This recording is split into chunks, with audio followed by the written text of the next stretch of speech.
Picture this. It's 1497. A small fleet of just 4 ships set sail from Portugal. Their mission? It sounds almost impossible.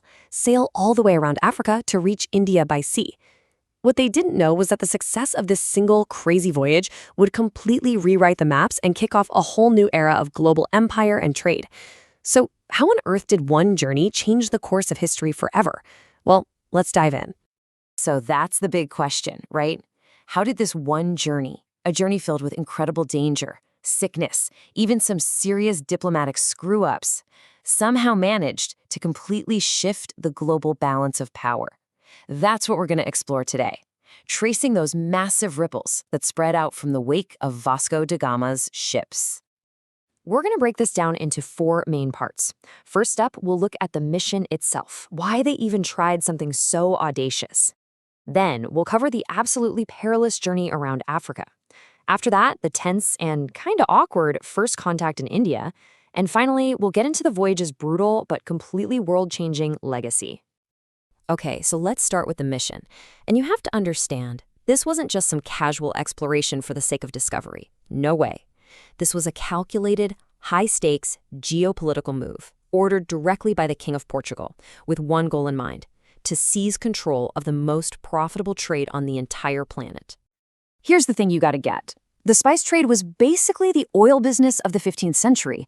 It was huge, but Europe had a major problem.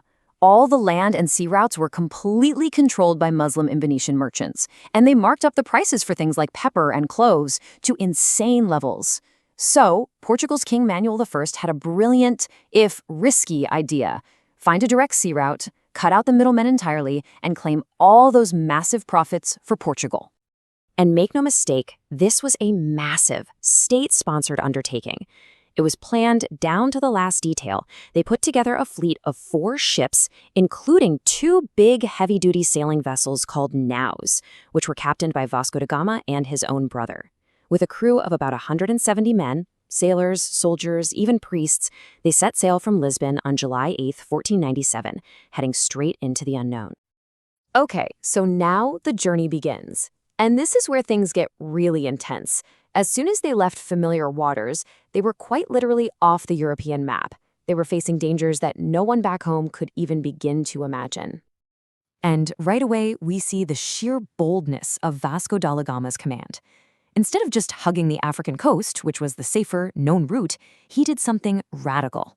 He swung his entire fleet way out into the open South Atlantic.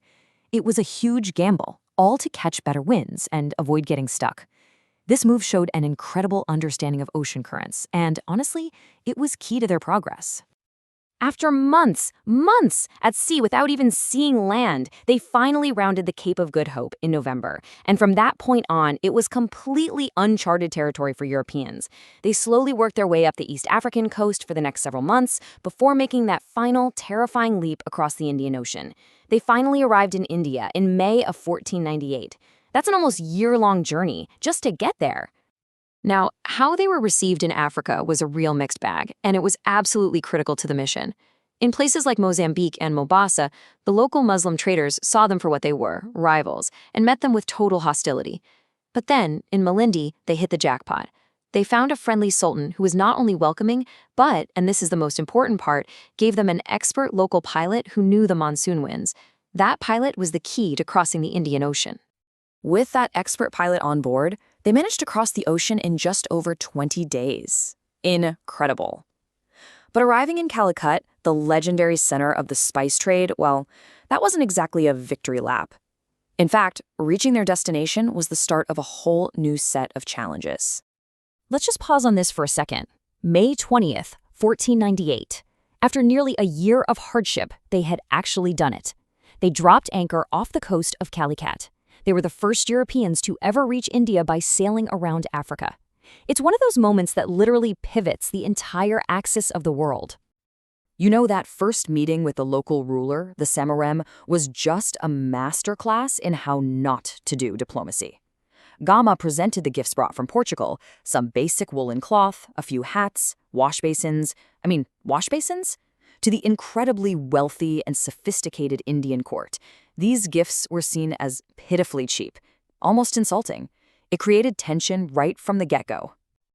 And to make matters worse, the established Muslim merchants who ran the trade in the city did everything they could to sabotage the Portuguese. They knew these newcomers were a threat. So after 3 long months of really tense negotiations, what did Gama leave with? Not some grand trade treaty, nope. He got a vague, non-committal letter from the Zamorin. Not exactly the triumphant success he was hoping for. So, with these kind of mixed results, the fleet started the long, long journey home. And this is where the true cost of this whole expedition becomes horrifyingly clear, even as it was paving the way for a brand new global age. The return trip was an absolute nightmare. They were sailing against the monsoon winds, so the crossing took months longer than it should have. Scurvy just decimated the crew. I mean, look at those numbers. The human cost was staggering. More than half the men who left Lisbon with such high hopes never saw their homes again. It got so bad, they had to burn one of their own ships, the São Rafael, simply because they didn't have enough healthy sailors left to man it. And yet, here's the crazy part. The tiny amount of spices they actually managed to bring back to Europe was so valuable that the profits paid for the entire cost of the expedition many, many times over. The financial success was just astronomical, and it completely overshadowed the devastating loss of life. It's a really chilling paradox when you think about it. And the long-term impact? It was world-changing. Before Gama, you had the Venetian and Muslim monopoly on the spice trade. After Gama, that monopoly was broken almost overnight. Before Gama, European influence in Asia was basically zero. After, this voyage laid the foundation for a massive Portuguese maritime empire. A new era had well and truly begun. Which really leaves us with this one big question to chew on. When you look at its brutal costs and its world-altering consequences, this new connection between continents and economies, can we look back at Vasco da Gama's voyage as the violent, messy, but undeniable birth of the globalized world we all live in today?